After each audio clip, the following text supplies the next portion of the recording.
Hello, everybody. It is officially April, which means it's time to take a look at my March income and expense report, as well as take a look at my 2024 financial goals, see how I'm doing with those.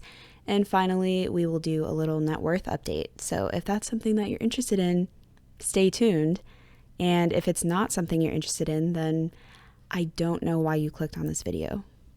So let's get into my income for the month. I had a very strong income month. This was the most I've made this year. It's not the most I've ever made, but it's the second most I've ever made in a month. So very exciting. First, I got these rewards points from my health insurance that I can convert into a prepaid Visa gift card. I do silly little activities on their portal to learn about health and stuff, and they pay out a little bit for that. So I got $75 there. I also received a bank bonus from Upgrade Bank. I have a referral link for that if you're interested in getting a really easy bank bonus for $200. I have that in my description box.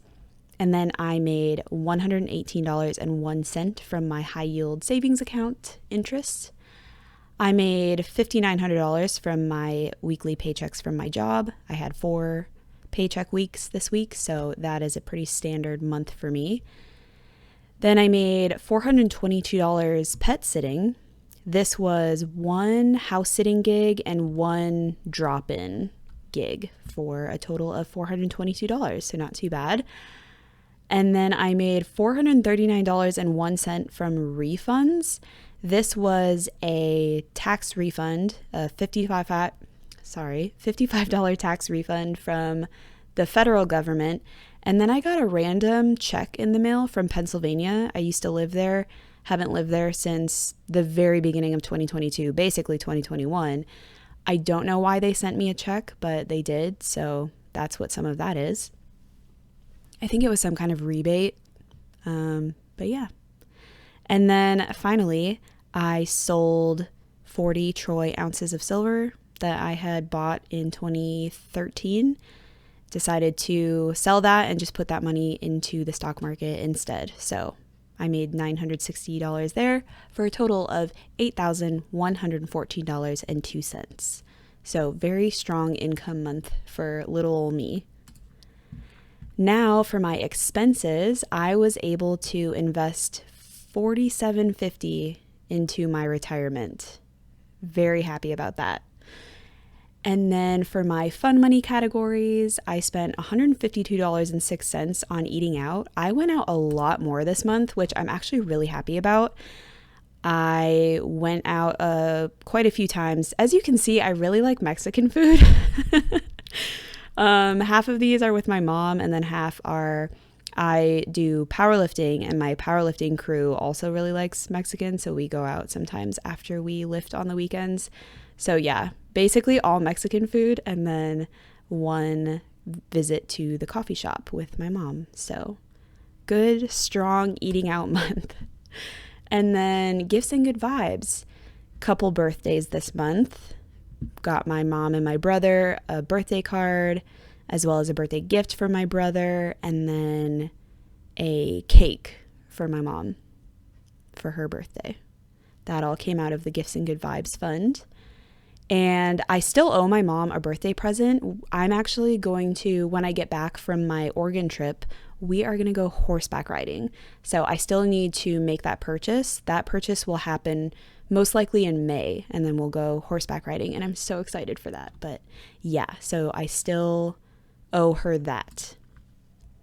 Then for personal care, I bought this really expensive dry shampoo that I use, but this shampoo lasts me for like 2.5 years. So it just cost me $34 after tax for over 2 years of use. So it's actually a really, really good deal. It's just really expensive when you actually have to buy it again.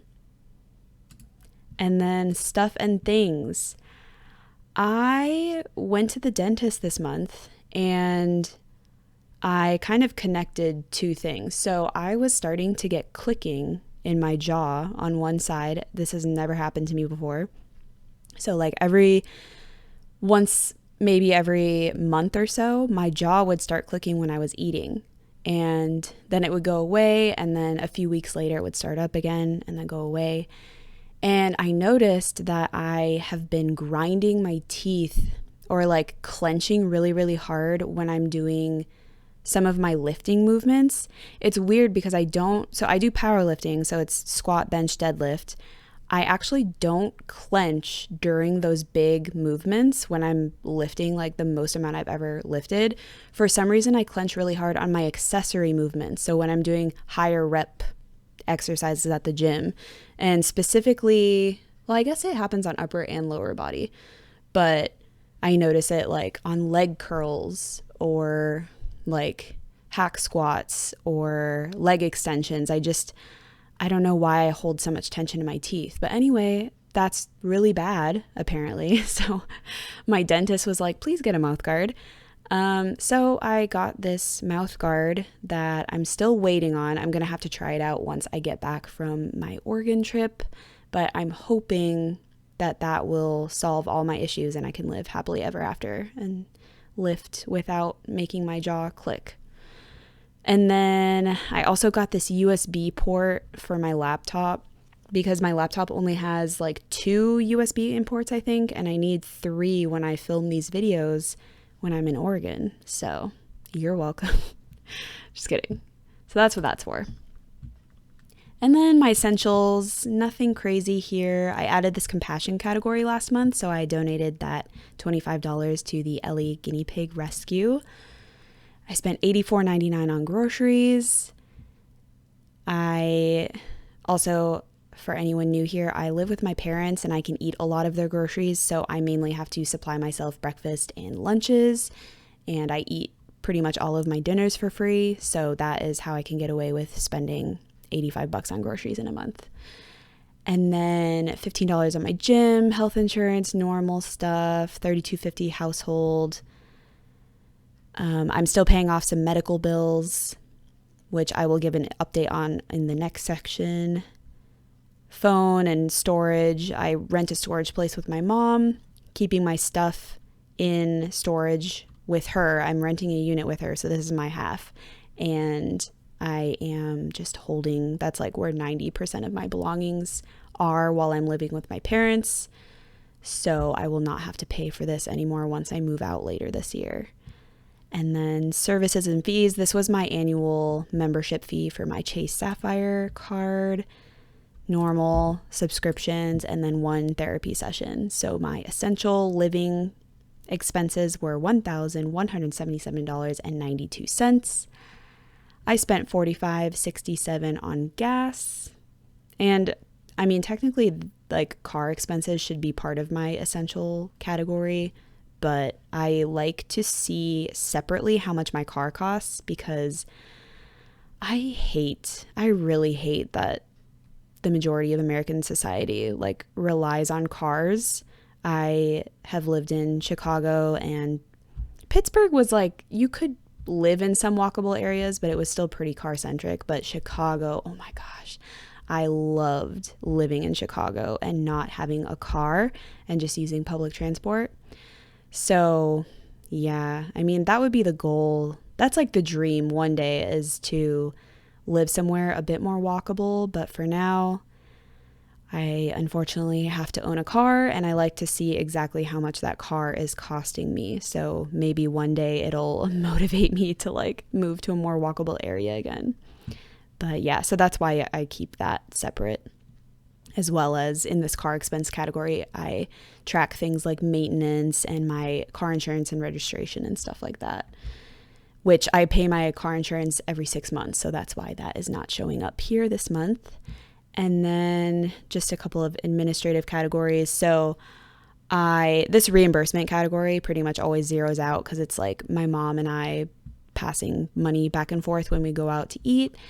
And then statement credits, I use Chase cards for credit cards. Sorry, I use Chase credit cards, and they have Chase offers that you can activate in their app or on the website. And a couple of times they had a 5% cash back offer at Kroger, which I shop at. So I actually went and I bought my brother a Amazon gift card for $50 that I was able to then get 5% cash back on Chase. So pretty cool. So that was a total of $510 back in statement credits. So all in all, I spent $6,271.66 with a net income of $1,842.36, and the majority of this was saved for taxes because I am a 1099 contractor employee, so I pay quarterly taxes. So most of this was set aside for that, and then a little bit of saving for various sinking fund categories. So yeah, that was my income and expenses for the month. Let's hop over to my 2024 financial goals. All right, so here is a little update on my 2024 financial goals. I'm going to go over my income here relatively quickly since I covered that in the previous section, but my extra income that I made not from my normal 1099 day job, I made an extra $2,214.02 this month, which is amazing, and that puts me at over 55% completed of this $5,000 extra income goal that I set for myself at the beginning of the year. So very confident that I will be able to reach that $5,000 goal and maybe even hit like 10,000 this year. That would be amazing.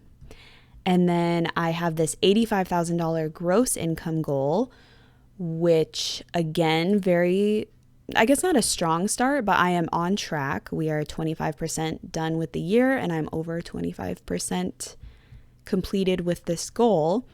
So this goal, I make around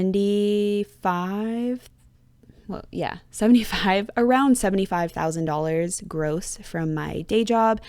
And then that day job income combined with this extra income, I wanted to see if I could make $85,000, which if you do the math, $75,000 plus $5,000 is only $80,000. So little bit of a stretch goal, but I was expecting to either get a big bonus this year or a raise, and spoiler alert, I was going to announce this in my next Budget With Me video, but I did get a raise.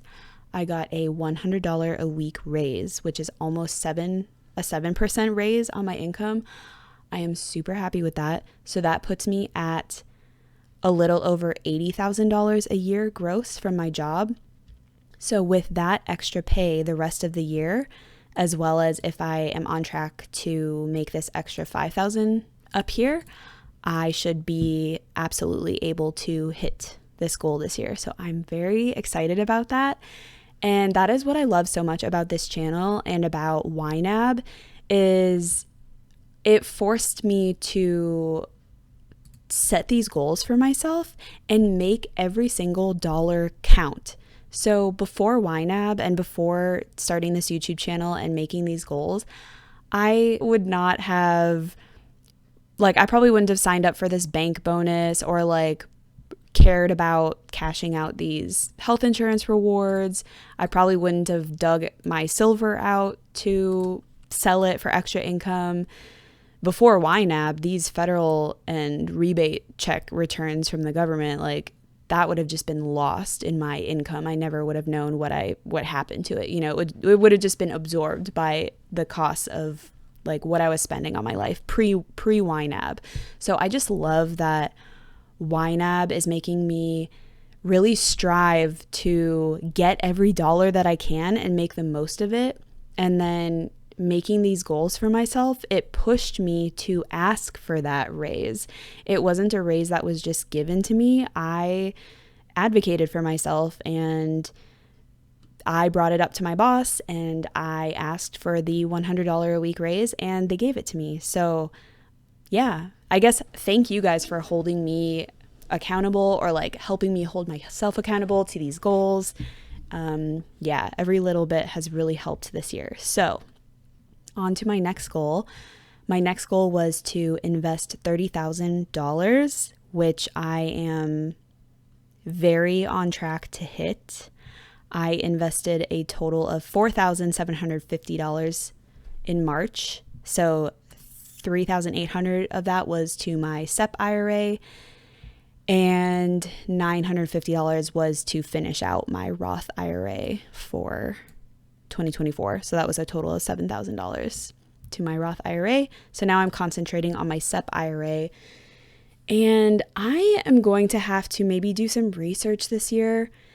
I think I'm going to be able to invest way past $30,000 this year, which is awesome. And this is a really like cool problem that I have.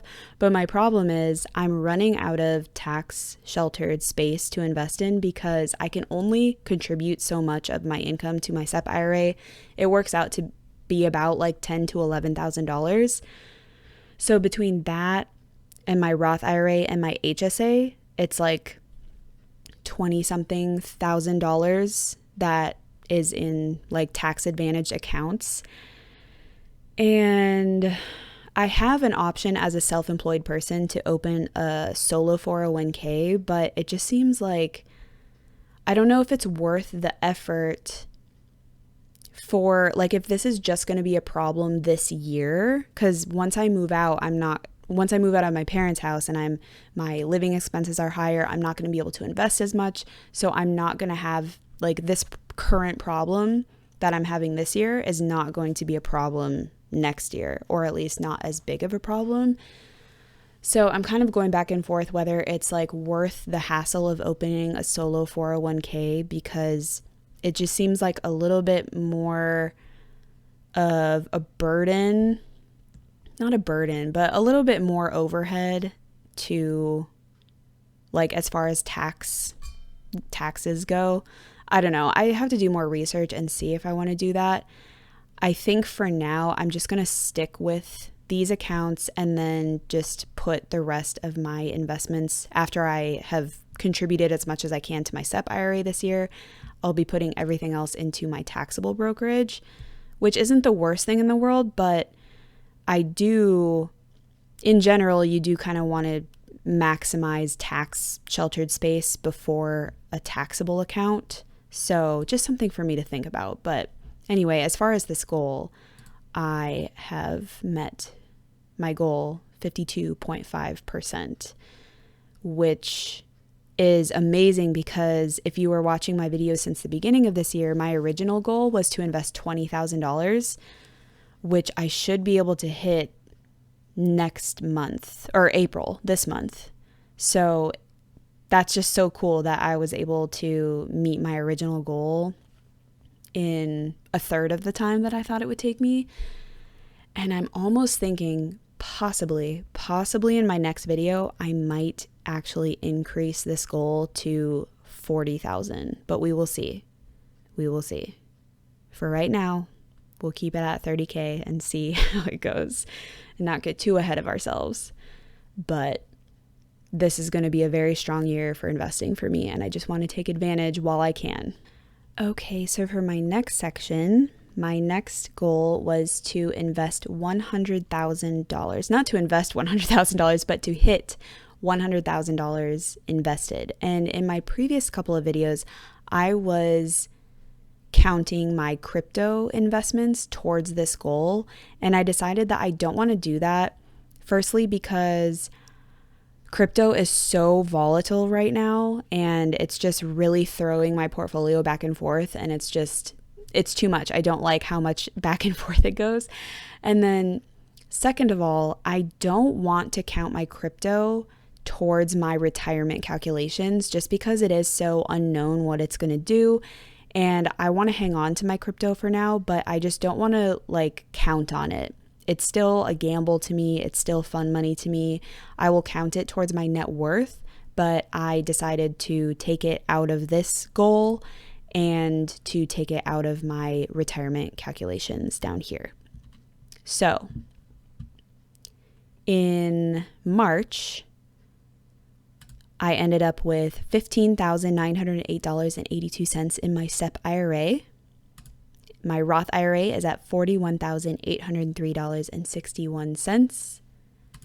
My HSA ended at $8,975.73, and my 2 taxable brokerage accounts ended at $22,220.20. So very strong stock market month again.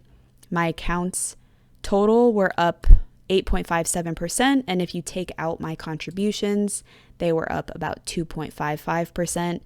This calculation isn't like 100% accurate because it's not doing like the cost basis analysis of my investments prior to my contributions or anything. So it's not perfect. It's not exactly how much the market was up, but just super rough calculation.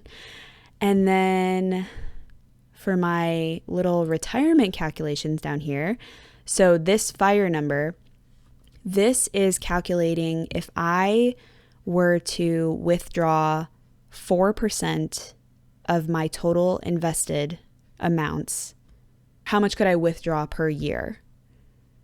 And right now I would be able to withdraw $3,556.33 a year. So not enough to live on, but a fun metric to track.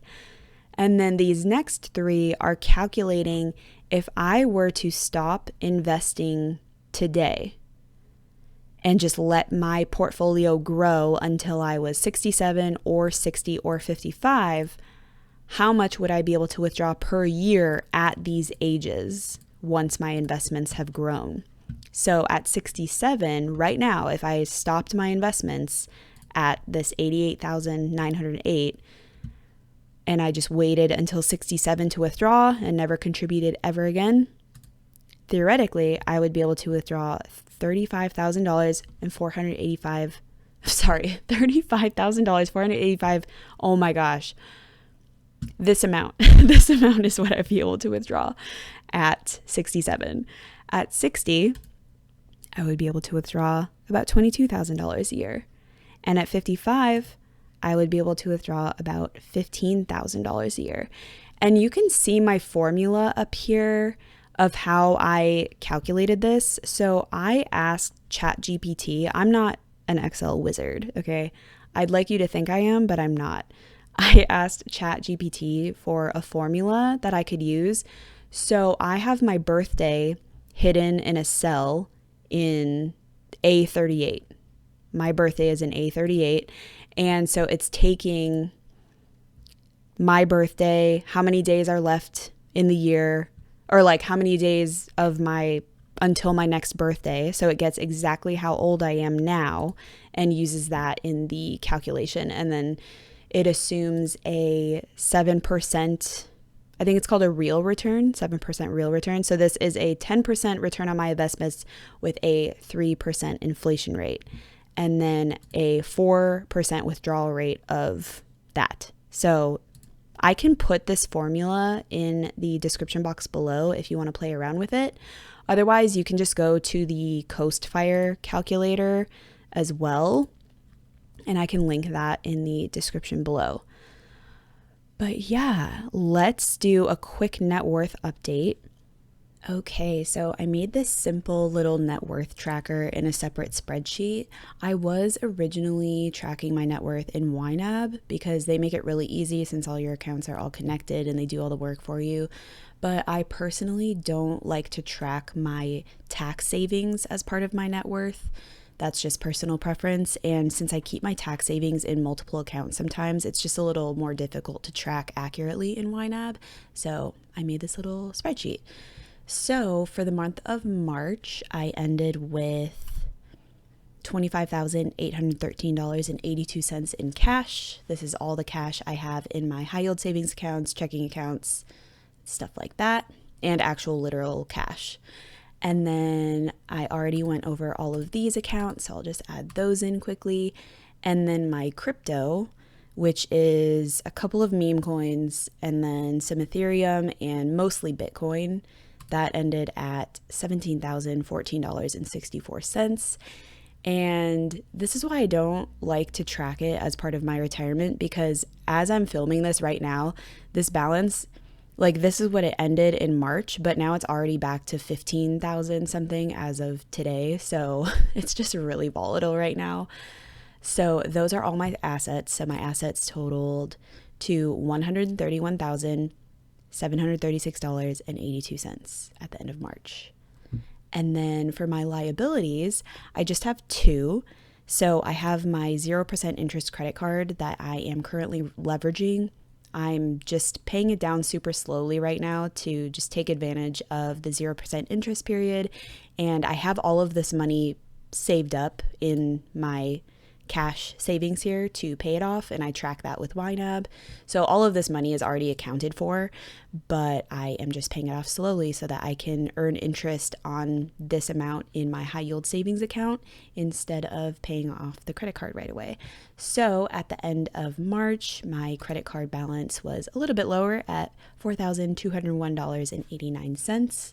And I will need to pay this balance off by June to not accrue any interest once the interest free period ends.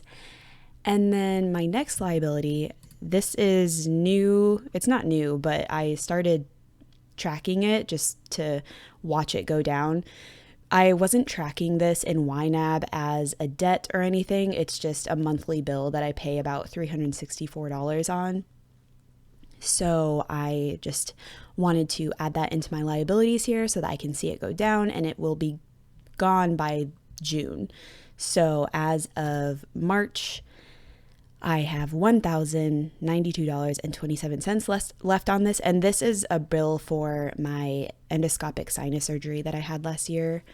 It was around $4,000, so I was put on a 1-year 0% interest payment plan. So it will be done in June, and that will be nice. So my total liabilities came out to $5,294.16 at the end of March, which puts my net worth at a grand total of $126,442.66 at the end of March. And this was an increase of $9,884, just shy of $10,000, and that was an 8.5% overall increase. So I'm very happy with that. I'm so curious to see what my net worth will be at the end of this year. I thought it would take me this long.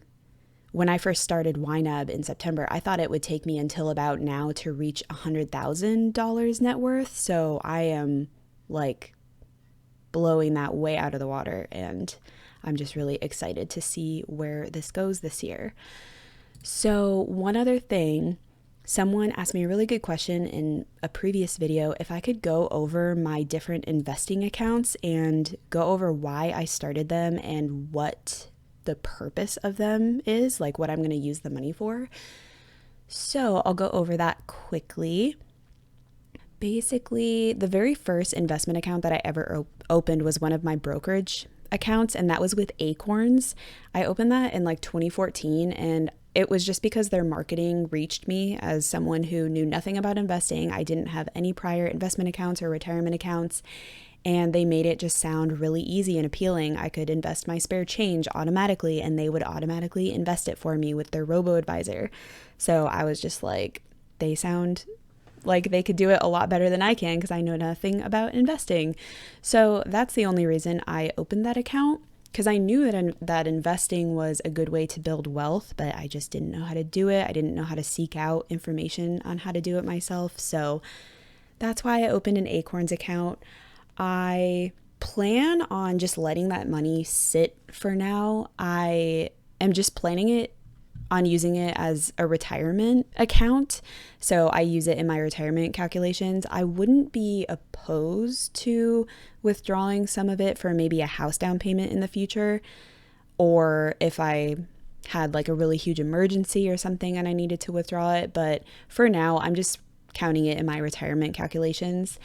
And Acorns, they do a 70-30 split between domestic and international stocks, domestic US, international. And so it's like, it's invested in VU, IJH, IJR, I think, and then IXUS. So it basically matches what I invest my other self-managed accounts. I do a 70-30 split of VTI and VXUS in my other accounts, but that's that's that. And then I also have another brokerage account through Public, and I opened that randomly. I think Philip DeFranco was being sponsored by them one day in like 2019 or 2020, and they were offering a free stock for signing up, and that could be worth, up to a few $100s depending on what company it was. So I signed up, I got my free stock. I think I bought a few other stocks and I just let that sit. It's at a couple $100s, and I will probably just sell all that and close it out soon, maybe. I don't know, or I'll just let it sit. It's kind of a pointless little account. And then my next account that I opened was my Roth IRA, and I originally opened that with Betterment because, again, they are a robo-advisor. I didn't know what I was doing. I had recently heard that maybe as a 30-year-old I should have a Roth IRA. Well, to be fair, I was 29 at the time. It was like the last few months of me being 29 at the beginning of 2020. So again, some YouTuber, it was the Financial Diet. They were sponsored by Betterment, and I saw that they offered a Roth IRA and that they could invest for me. I didn't have to know anything and they would make it super easy. So I did that. I opened the account with them. And last year I ended up moving that account to self-manage it because they charge a 0.25% fee. And it's really small when you first start out, like a few dollars a month here and there. But that 0.25% fee really adds up. If you, I basically went into an investment calculator and calculated out what my 0.25% monthly charge would have been over the years, once I turn 65 or 67, how much money that could have been in my portfolio if they didn't take it out. And it was like $100,000. I mean, I'm no math wizard, so I could have done something wrong, but I mean, still 0.25%, why pay that when I could just manage it myself? And so I moved it to Vanguard, and I depleted whatever they were invested in. I think they had a similar investment structure as Acorns. And since it's a tax advantage account, when you sell or buy, well, not buy, but when you sell stocks in an account in your Roth IRA, it's not a taxable event. So I just sold everything that I had and then rebought a 70-30 split of VTI BXUS because that's what I plan on doing till forever.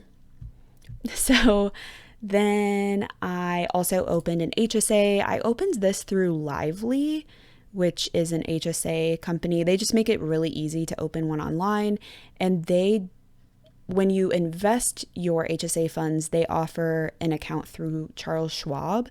So that's where my HSA is. And again, I invest a 70-30 split of VTI and BXUS in that account. And they also charge I think it's like a $24 yearly fee. So it's not terrible, but I don't like being charged when I don't need to be. Like, I could move this to Fidelity and not be charged that $24 a year fee. But at the same time, I'm like, is $24 really gonna make or break my wealth? I don't know. Something to think about. But yeah, so that's with Charles Schwab. And I don't plan on touching my HSA until retirement. And because at retirement, it basically becomes a traditional IRA. If you withdraw money for non-medical purposes with an HSA, it's a 20% tax penalty before 65, and then after 65, you can withdraw it penalty-free and just pay taxes on it. But you can always use the funds tax-free for medical purposes. So I'm planning on just letting this money grow into retirement, and because everyone's going to need medical services in retirement, and it tends to be a lot more expensive at those ages, so that's what I plan on using this account for, just holding on to it forever. The next account is another Vanguard account. I opened the SEP IRA because I realized once I started investing more last year and I maxed out my Roth IRA and my HSA, I realized that I needed another tax advantage account as a self-employed person because I do not have the ability to go through my employer for a 401k. I have to do that myself. So a SEP IRA through Vanguard was like super easy to open. And it's not the best account as far as, because the contribution limits are pretty low. It's 25% of your net earnings, basically. So if you have a ton of write-offs and you can lower your net income a lot, that also lowers how much you can contribute to your SEP IRA. So yeah, so I can only invest about 10 to 11,000 per year right now. That's why I'm kind of looking into maybe opening a solo 401k, because I would basically be able to invest as much as I could into that account. But again, there's a lot of like tax overhead stuff, and I don't know if it's worth doing that right now for this year. I don't know. To be continued on that. But yeah, and then my crypto, yeah, I just was like chasing the craze in 2018, and what was it? Oh yeah, Cash App at the time made it super easy to buy Bitcoin. And so I started buying Bitcoin on Cash App and eventually moved to Gemini. And yeah, I don't really invest in that anymore. And I guess I don't know what I plan to do with this money. Just like watch it and see what happens. If it goes to zero, whatever, I'm not counting it towards my retirement. But if it does go up a lot, maybe I'll cash it out and put it back into one of my retirement accounts in the future, or into my brokerage, into like quote unquote safer investments. We'll see. I have no plan right now for this. Just gonna kind of watch it and see what happens. And if I can use it for my retirement, then that's my plan. So yeah, those are my accounts. Yeah, that's it. Thank you so much for watching and listening to me ramble. I hope you all have an amazing start to your April. And if I don't see you next week due to my travel schedule, I will definitely see you sometime in mid-April for a Budget With Me catch-up video. So have a great day. Love you. Bye.